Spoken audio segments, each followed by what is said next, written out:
Welcome to Tucker Carlson. Tonight we are here at the Presidential Palace in Brasilia, Brazil, a city famous to architecture majors the world over, a completely planned city built in the late 1950s as a new federal zone in this sprawling country, Brazil.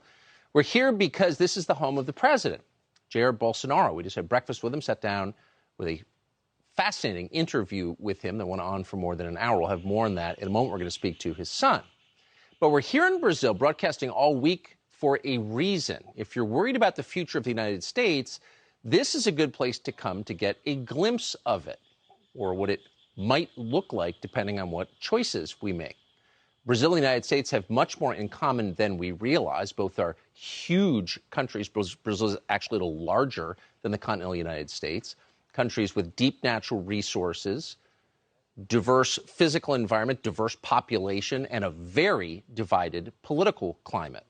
On one side, you have a nationalist party. It's currently in power now, at least controls the executive in Brazil. On the other side, you have, in effect, a globalist party.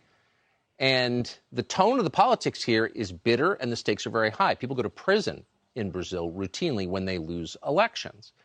But the reason we're here is to take a look specifically at what China is doing in Brazil. All through Latin America and the Caribbean, and of course, all through Africa, China has effectively become the dominant colonial power, taking over countries mostly through economic deals, trade deals, through the presence of Chinese companies, and then exploiting those countries for their natural resources and effectively controlling their political systems.